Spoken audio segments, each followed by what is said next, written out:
अस्सलाम वालेकुम। आज हम देखेंगे फंक्शनिंग ऑफ किडनी। ठीक है, किडनी के जो हमने स्ट्रक्चर देखा, अब हम इसका फंक्शन देखेंगे। तो मेन फंक्शन इसका होता है ब्लड फिल्ट्रेशन। उसके नतीजे में क्या होता है? Urine formation. ठीक है, क्या होता है? Urine formation.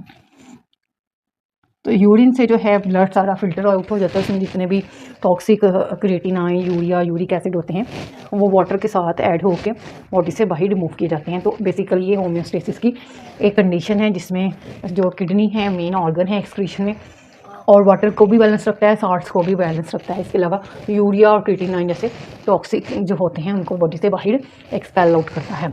तो जब यूरिन फॉर्मेशन होता है तो उसके 3 स्टेप्स होते हैं। एक है हमारे पास प्रेशर फिल्ट्रेशन, और उसके बाद है सेलेक्टिव रीअब्जॉर्प्शन, और तीसरा है ट्यूबुलर सिक्रीशन। हाँ जी, यहाँ से स्टार्ट करते हैं। एक आर्टरी जो है नेफ्रॉन में एंटर हो रही होती है। ठीक है, अब ये हमारे पास किडनी है। ठीक है, तो किडनी में बहुत सारे नेफ्रॉन्स प्रेजेंट हैं। फॉर एग्जांपल यहाँ पे मैं एक नेफ्रॉन बना दूँ तो ये हमारे पास एक नेफ्रॉन का मैंने एक स्ट्रक्चर बनाया है। हाँ जी, तो इस नेफ्रॉन में क्या होता है? एक आर्टरी एंटर होती है। ठीक है, जो आगे बहुत सारी आर्ट्रियोल्स में जो है डिवाइड होती है। जब वो इस नेफ्रॉन में एंटर होती है तो उसे हम बोलते हैं, जो एंटर होती है उसे बोलते हैं एफरेंट आर्ट्रियोल। एफरेंट आर्ट्रियोल्स मज़ीद जाके कैपिलरीज में डिवाइड हो जाती है। तो जब ये कैपिलरीज में डिवाइड होती है, छोटी छोटी कैपिलरीज में, तो फिर ये दोबारा से ज्वाइन होकर इफरेंट आर्ट्रियोल बना देती है। यहाँ पे देखें, यहाँ पे ये मोटी है, यानी इसका एरिया ज़्यादा है, इसका एरिया क्या है? कम है। जब इसका एरिया ज़्यादा होता है तो प्रेशर कम होता है। यही हमने पढ़ा था ना प्रेशर के फार्मूले में, फोर्स ओवर एरिया। ठीक है, जब प्रेशर ज़्यादा होता है तो एरिया कम होता है, जब एरिया ज़्यादा होता है तो प्रेशर जो है ज़्यादा होता है। तो ये एक दूसरे के इनवर्स प्रोपोर्शनल है। तो यहाँ पे एरिया कम था, इतना ब्लड का प्रेशर नहीं था, लेकिन जब ये बारीक नालियों से गुजरती है, ये ब्लड इसमें से गुजरता है इन वेसल से, तो ये एक प्रेशर जनरेट करते हैं। ठीक है, उस प्रेशर से क्या होता है कि ब्लड के अंदर जितने भी वाटर हैं, सॉल्ट्स हैं, ग्लूकोज है, यूरिया है, वो सब इस ग्लोमेरुलर, जिसे ग्लोमेरुलस बोला है हमने, कैपिलरीज का जो नेटवर्क है, वहाँ से निकल के इस वुमेन कैप्सूल में एंटर हो जाते हैं। ये क्या था हमारे पास? Cup shaped women capsule. ठीक है, तो ये कप शेप्ड जो वुमेन कैप्सूल है इसके अंदर एंटर हो जाता है। ठीक है, और उसके बाद क्या होता है कि इस इतने प्रोसेस को हमने बोला है प्रेशर फिल्ट्रेशन। यहाँ पे जो कुछ भी हुआ है वो पहला स्टेप था, जिसमें प्रेशर के साथ ब्लड आया और प्रेशर जनरेट हुआ, और जनरेट होने से क्या हुआ? ब्लड में से जितने भी वाटर, ग्लूकोज, सॉल्ट्स और यूरिया था वो यहाँ पे वुमेन कैप्सूल, जो कप शेप्ड एक स्ट्रक्चर था नेफ्रॉन का, उसके लमन में एंटर हो जाते हैं, इसके जो लिक्विड पार्ट है इसके अंदर। ठीक है, तो जो कैपिलरीज होती हैं, ठीक है, या आर्टरीज होती हैं, आर्ट्रियोल्स होती हैं, ठीक है, छोटी छोटी वेसल्स होती हैं, वो सिंगल मेम्ब्रेन होती हैं, बारीक मेम्ब्रेन होती है। इस वजह से उसके अंदर जो पोर्स होते हैं, ठीक है, उस वहाँ से जो है साल्ट्स, वाटर और ग्लूकोज, यूरिया वगैरह यहाँ पे एंटर हो जाते हैं वुमेन कैप्सूल के लुमन में। जब ये कैपिलरीज का नेटवर्क एरिया कम हो जाएगा, बारीक ये वेजल्स बन जाएंगी, तो प्रेशर जनरेट करने की वजह से, प्रेशर होने की वजह से जो मटेरियल होगा ब्लड का, ग्लूकोज हो गया, उसमें वाटर हो गया, सॉल्ट्स हो गया, ठीक है, तो वो फोर्स आउट हो जाएंगे। अब देखें, एरिया की बात हुई, प्रेशर की बात हुई, तो अब इसकी इन दोनों की वजह से एक फोर्स, जो मटेरियल हैं, जो इंग्रेडिएंट्स हैं, उन पे फोर्स लगेगी। ठीक है, तो वो फोर्स आउट होगा ये सारा मटेरियल इसमें, इस कैप्सूल में। ठीक है, वुमेन कैप्सूल में। तो जितना मटेरियल यहाँ पे फिल्टर आउट होगा ब्लड की वेसल से इस स्ट्रक्चर में, उसे हम क्या बोलेंगे? Glomerular filtrate. ठीक है, ये जितना मटेरियल होगा उसे हम क्या बोलेंगे? Glomerular filtrate. अब उसके बाद यहाँ तक फर्स्ट स्टेप कंप्लीट हो जाता है, प्रेशर फिल्ट्रेशन। फिल्ट्रेशन भी होगी, प्रेशर भी लगा, फिल्ट्रेशन भी हुई, फिल्ट्रेट भी हमें मिल गया। अब उसके बाद सेकंड स्टेप है हमारे पास सेलेक्टिव रीअब्जॉर्प्शन। इसका क्या मतलब है कि चीज़ों ने अब दोबारा से वापस जाना है। ठीक है, क्योंकि इनमें से बहुत सारी ऐसे मटीरियल हैं जो बॉडी को वापस चाहिए होती हैं, बॉडी के लिए ज़रूरी हैं, न्यूट्रिएंट्स हैं, तो ये दोबारा से एब्जॉर्ब होंगे। तो री का मतलब होता है अगेन। ठीक है, तो अब एब्जॉर्ब का मतलब है कि एब्जॉर्ब होके, अब्जॉर्ब कैसे होंगे? तो सिलेक्टिव होंगे चीज़ें, जो चीज़ें सिलेक्टिव हैं, स्टार्च हो गया, ग्लूकोज हो गया, छोटे छोटे अमीनो एसिड जो इस फिल्ट्रेट में ऐड हो गए थे। ठीक है, जो फिल्ट्रेट का हिस्सा बन गए थे। अब सिलेक्टिव रीअब्जॉर्प्शन में बहुत सारे प्रोसेसेस हो रहे हैं, ऑस्मोसिस।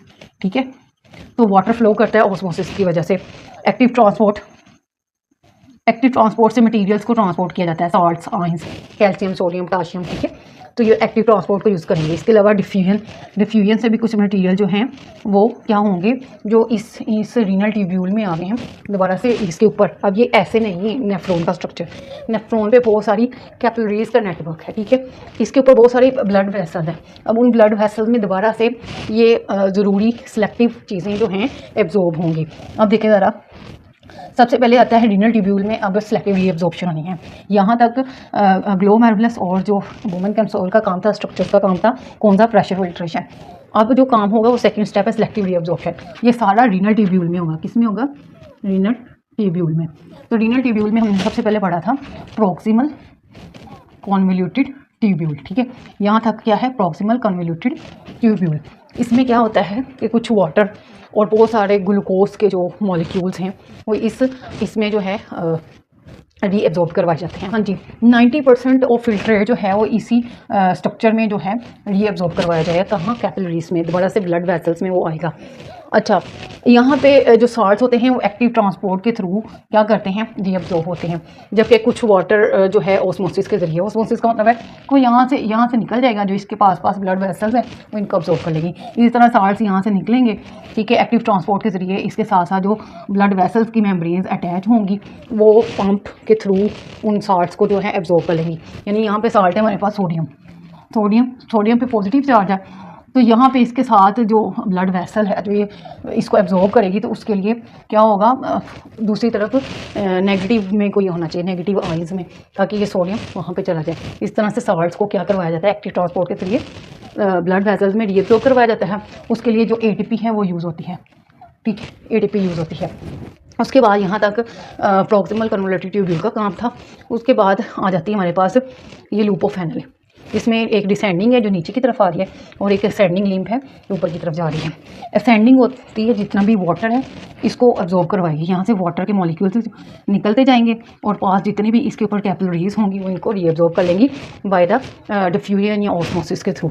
उसके बाद असेंडिंग लिम्फ में जब फिल्ट्रेट जाएगा तो क्या होगा कि ये जो है यहाँ पे कंसनट्रेटेड फिल्ट्रेट हो गया, यहाँ पे बहुत सारे साल्ट्स प्रेजेंट है।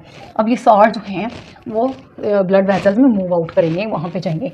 तो यहाँ से बहुत सारे साल्ट्स को जो है यहाँ से ऑस्मोसिस के थ्रू जो है रीअब्जॉर्ब करवाया जाता है ब्लड कैपिलरीज में। अब यहाँ से साल्ट्स भी रीअब्जॉर्ब हो चुके हैं। डिस्टल जो है ये वाली लिम्फ साल्ट्स को अलाउ करेगी कि वो ब्लड उनको रीअब्जॉर्ब कर लें। यहाँ पे जो है डिसेंडिंग लिम्फ अलाउ कर रही थी वाटर को कि वो जो है कैपिलरीज उनको रीअब्जॉर्ब कर लें। अब यहाँ पे आ जाता है डिस्टल कॉन्वोल्यूटेड ट्यूब्यूल। अब ये भी क्या करेगा? मोस्ट ऑफ द वाटर जो है उसको यहाँ से रीअब्जॉर्ब करवाएगा, यानी कि यहाँ से वाटर के मॉलिक्यूल्स निकलेंगे और ये रीअब्जॉर्ब हो जाएगा। उसके बाद क्या होता है? थर्ड स्टेप आता है जिसमें ट्यूबुलर सिक्रीशंस होती हैं। ट्यूबुलर सिक्रीशंस में क्या होते हैं कि डिफरेंट आइंस हो गए, क्रिएटिन आइन हो गया, यूरिया होगा, इस तरह के जितने भी ये चीज़ें मटेरियल थे जो कि बॉडी को नहीं रिक्वायर्ड, तो वो क्या हो जाएंगे?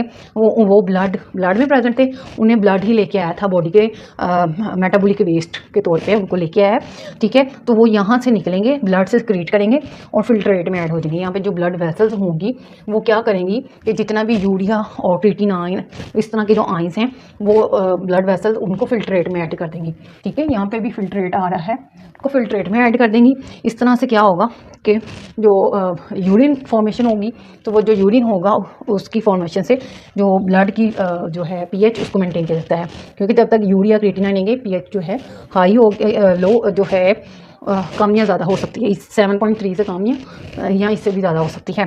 तो ये इस पीएच को मेंटेन करने के लिए क्या करेगा? ब्लड से आइंस, क्रिएटिनाइन, यूरिया को सक्रीट करेगा और इसे हम बोलते हैं ट्यूबुलर सिक्रीशन, ठीक है। ये थर्ड स्टेप है। अच्छा, उसके बाद कहता है कि 99% ब्लड जो होता है वो दोबारा से रीअब्जॉर्ब करवा लिया जाता है, ये पता है। तो 1% जो फिल्टर्ड होता है उसे हम यूरिन बोलते हैं। तो एक ह्यूमन जो है पर डे जो है 1.4 लीटर उसकी किडनीज जो होती हैं यूरिन प्रोड्यूस कर रही होती है, यूरिन बना रही होती है। हाँ जी, यहीं पे हमारा लेक्चर ख़त्म होता है। अगर आपको ये लेक्चर पसंद आए तो अपने दोस्तों के साथ आदमी शेयर कीजिएगा। अल्लाह हाफिज़।